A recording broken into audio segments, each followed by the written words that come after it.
All right, let's talk about Moby-Dick. You know the one? It's like the Mount Everest of American literature, right? That giant book on the shelf that everyone says is the great American novel, but let's be honest, a lot of us start it and not so many of us actually finish it. Well, today we're going to crack this thing wide open. And where else could we possibly start but with maybe the most famous opening line in all of American literature? But see, this isn't just some guy introducing himself before a boat trip. No, this line is an invitation. It's the doorway into a story that's about so much more than whaling. It's a deep dive into obsession, truth, and the beautiful chaos of life itself.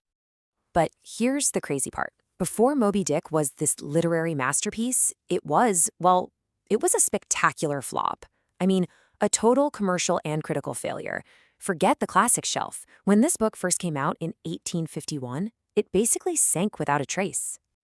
Just look at this number for a second. 3,215. That's how many copies were sold in the US during Herman Melville's entire life. He died completely unknown in 1891, decades before anyone cared about his book. Get this, his own obituary in the New York Times even misspelled the title as Moby-Dick. Ouch.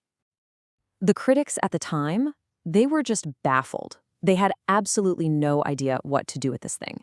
The Boston Post called it a crazy sort of affair, which pretty much nails the vibe of confusion. People expected another fun pirate adventure from Melville, and instead they got Moby-Dick. And oh, it gets so much worse. Another review said it belonged to the worst school of Bedlam literature. Now, Bedlam was a famous mental asylum, so they were basically calling it the incoherent ramblings of a madman. The book's incredible mix of adventure, philosophy, and, whale science wasn't seen as brilliant. It was seen as a hot mess. And to add insult to injury, a huge publishing screw-up completely sabotaged the book over in Britain. See, the American version has this crucial epilogue that explains how our narrator, Ishmael, actually survives the shipwreck to tell the story. But the first British edition, for some reason, they just left it out. So you can imagine the reviewers just furious, wondering how a dead guy was narrating the entire novel. So how in the world did this book go from being a total flop to a cornerstone of American literature? Well, it's an absolutely incredible comeback story, and it all started decades after Melville was gone. And it was a long road.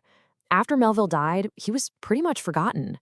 But then in 1919, on the 100th anniversary of his birth, this scholar kicked off what we now call the Melville Revival. Suddenly, in the 1920s, a new generation of writers and thinkers were finally ready for this weird, massive, ambitious book. The world had finally caught up. And ever since then, its influence has been huge. I mean, you see it everywhere, from that classic John Huston movie to Led Zeppelin's monster drum solo named after the book, even to rap songs in operas. The story of Ahab and that white whale has woven itself into the fabric of our culture. Which really brings us to the big question. Why? What is it about this book that makes it stick around? To figure that out, we have to look past the surface-level adventure story. We gotta dive deeper. Because trust me, this isn't just a book about a whale. The real key to unlocking Moby-Dick is understanding it as a psychological allegory. That means the entire voyage isn't just happening out on the ocean, it's happening inside our narrator's head. The whole thing is a journey into the human mind, and every character is a symbol for a part of our psyche. So let's break down the major players in this mental drama, okay? You've got Captain Ahab. He's the wounded, obsessive ego, totally driven by revenge and nothing else. The ship itself, the Pequod, represents both our mind and the diverse, chaotic world of America. The sea, that's the vast, unpredictable unconscious. And Moby-Dick, the whale, well, the whale is everything else. And you don't have to take my word for it. Melville basically gives us the answer key in the very first chapter. He says the whale is the ungraspable phantom of life. It's ultimate truth, it's God, it's nature. It's that thing we all chase after but can never, ever truly capture. And getting that, well, that's the key to the whole book. So Moby-Dick isn't just an animal. It's a myth. It's a symbol for a truth so huge and so powerful that we can't even wrap our heads around it.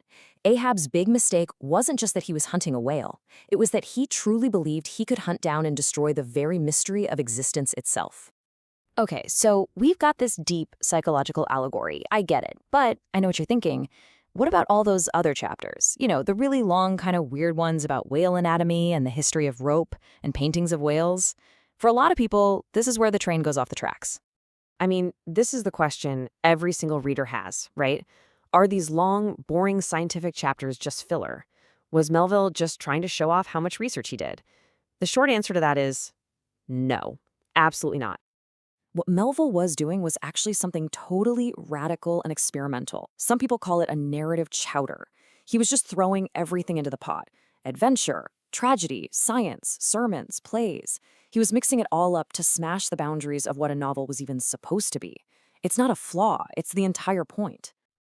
And these digressions have a really deep purpose. On one level, they make you feel the endless, tedious months of a real whaling voyage. But more importantly, they try to define and explain the whale from every possible human angle, and they always fail. That failure shows us the limits of our own knowledge, and in doing so, it actually makes you, the reader, a part of the hunt, not just for a whale, but for meaning itself. So when you get right down to it, this strange, sprawling, brilliant book has stuck around because it's not just about one thing. It's a book about, well, everything. It's about obsession, for sure, but it's also about capitalism, democracy, faith, and our relentless, often doomed search for some kind of ultimate truth. And that leaves us with one final thought. Ahab was completely destroyed by his obsessive hunt for that ungraspable phantom. And it makes you wonder, in your own life, what's the white whale that you're chasing?